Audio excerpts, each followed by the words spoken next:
We are telling you, and you must encourage everyone not to stay at the polling station after voting. If you want, when you finish voting, you leave the polling station. 20 meters an hour, 100 meters, that's perfectly fine, but not at the polling station. And lastly, Right Honourable Speaker, no, the military has not taken over the management of the election in Uganda. Election is managed by the Electoral Commission. The CDF has said after ensonga ogitegedde kakati ngeri eyo yeesimbyewo naye ali mu meters 2 waaviirawo ddala completely paka kudda waka yeesimbyewo era naye alina kubeera kubanga aba yataddewo abamukiikirira kandi talina kimutwala mu polling station munda ekyokubiri candidate olumu kuba tebamukkiriza kubeera ku polling station kubanga kayinza okuba akabonero ak'okugulirira abalonzi kulondera abakulaki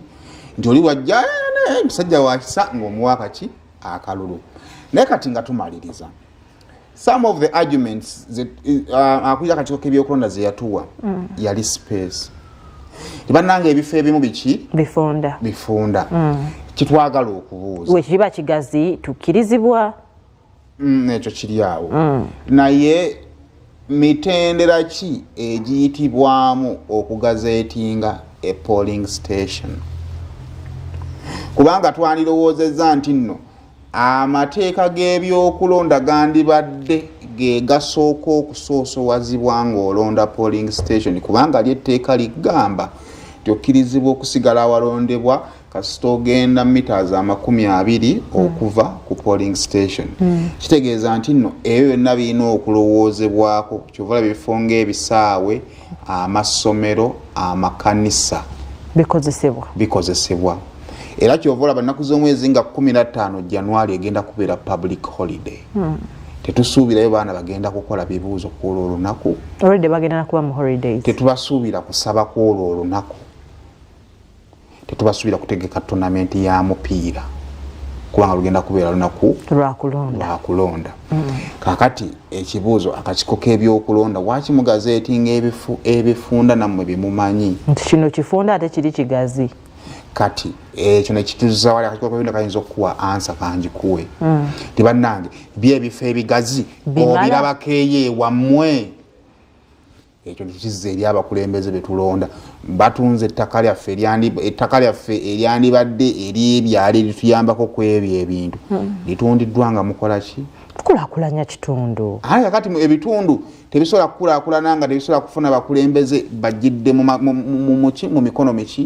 mituufu kubanga mu nnambika y'okulonda tulina okubeerawo kubanga n'abaakola etteeka tebaali balalu era otunulamu nolaba kiriwo ekisinga kati nze nemetteekawo ddwaliro ate olw'okuba nti tulina okulonda ate kuba kati tutuuse tayimu tulondera mu nzija ennaku zino abantu bakyalina lujja ontegedde bulungi bantu bateekawo obuzigozigo kati ne mubeera nga bw'otunulira kuba kati nze na polling station gye mmanyi wennyambukira nga nzira gyensula ekyamazima bwe nnoonya mita 10 we ziri siziraba bwe nzinoonya nga oba ofunye n'abiri ate olina kuba ku nnyumba ya muntu oba we nnoonya abiri nti abiri gali mu kkubo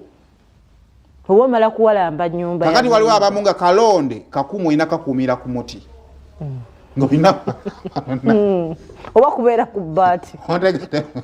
ng'osobola okukakuuma olungi olina bbeera waggulu ku muti ate bajja kukkirizayo kubanga ojja kuba otunula mwani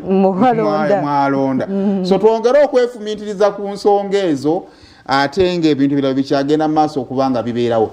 kale kaakati koodi eri 238610# gye tukozesa okuba nga tubwatula bingo amakyago olunaku olwaleero ebula 16 okutuuka ku 2 ez'amakyago olunaku olwaleero twetololamu tukumawo ne birthdays zammwe. Good morning.